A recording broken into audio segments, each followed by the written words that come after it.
Hey, what's up, everybody? So, a lot of people now are discussing and asking questions about Obsidian weapons and how to get them, and what you should do to prepare for them and such like that. But the problem is that Tryon themselves has said that they actually are tweaking certain things in this build, so it's not going to be the same kind of build exactly as we saw in Alpha. So they have a tendency to kind of change and alter some of the recipes and such, and then they're also tweaking the coin purse drop rates with different things, supposedly making Archeum a little bit easier to get. So that's why I haven't really discussed Obsidian weapons, and I also wasn't too familiar with them in the alpha stage.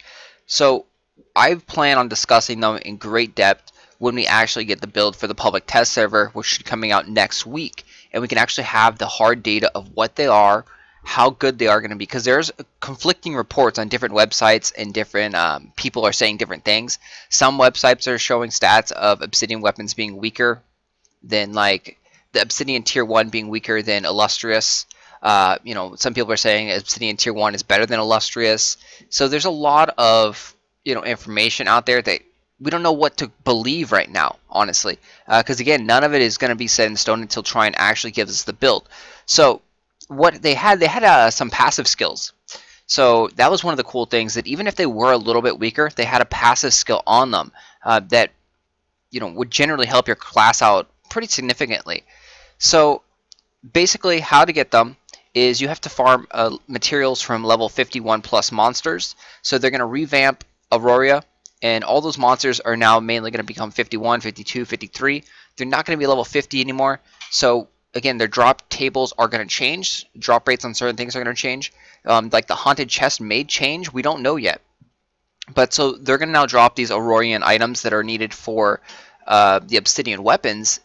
And you're going to take those guys, which were supposedly bind on pickup, and then you're going to go and take the salvaged, illustrious, magnificent, Ephraim, all the weapons, all like the trash weapons, and you're going to take those guys and combine them.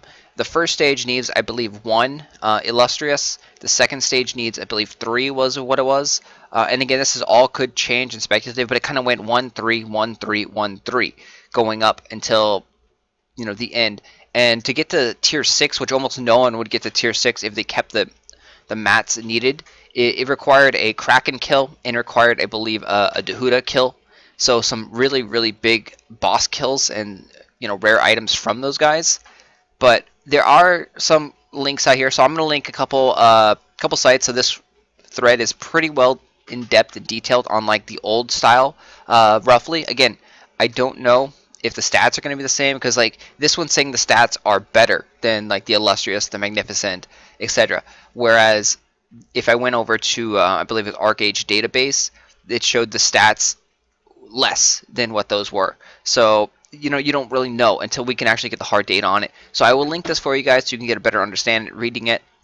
But yeah, expect things to change, and so that's why we haven't talked about Obsidian weapons really, is because I'm no expert right now, and we don't even know what Trine Worlds is doing about Obsidian weapons. We do know that they are releasing tier 1 through 6, so we're going to have to see how hard it is to craft. It looked like before that tier 1 through 5 was pretty easy to craft, and then tier 6 is next to impossible to craft. But from what it looked like, roughly tier 5 is going to be the equivalent of a Delph weapon. So for those that don't have Delph weapons, you're going to be able to get a tier 5 Obsidian weapon probably pretty easy if you grind some Aurorian mobs or library mobs. And yeah, it should be a lot cheaper than actually getting a Delphinad weapon now. Again, with all the changes happening, we don't know what's going to happen with the Archean prices. We don't know what's going to happen with the illustrious prices, the Infirm prices, the magnificent prices, because those are not all going to become components of crafting these Obsidian weapons. So it's going to be a very, very interesting market trend, and it's unpredictable because with the increase in Archean prices, that should lower down all the crafting cost. If Archean prices drop by like 50%, you would expect that all the created weapons and armors to drop about 50% as well. But now with those crappy illustrious, magnificent weapons being used for something else to craft into a better weapon, the prices might rise on them. So it's a really big guessing game. People are speculating that the illustrious and magnificent weapons right now are really, really cheap and that they were going to go up. I don't know. I'm not an expert on that area, so I can't really say.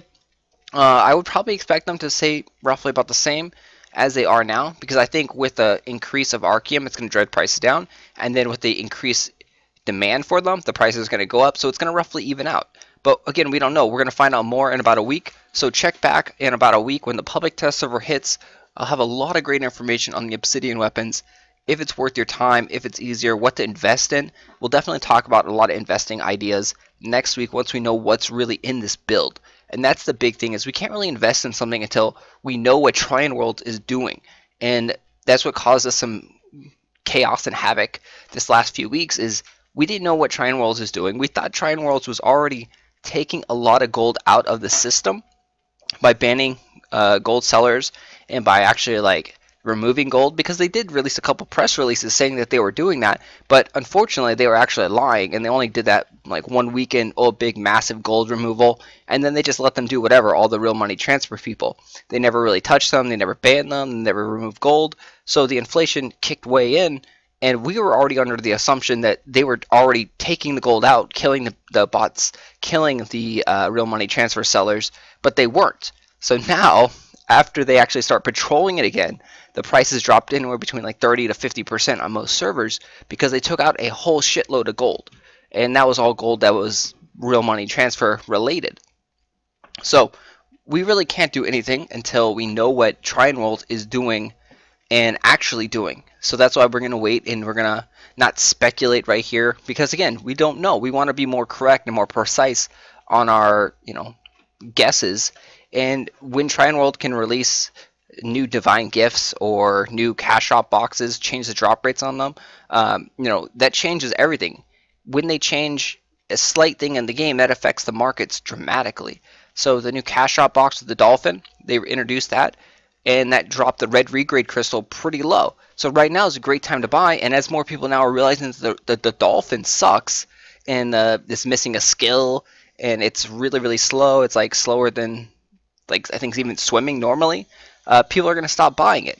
So the prices are going to go back up again. But there was that initial spike of everyone wanted a dolphin. Oh my god, I want a dolphin. It's dolphin mania. And then they realize it sucks.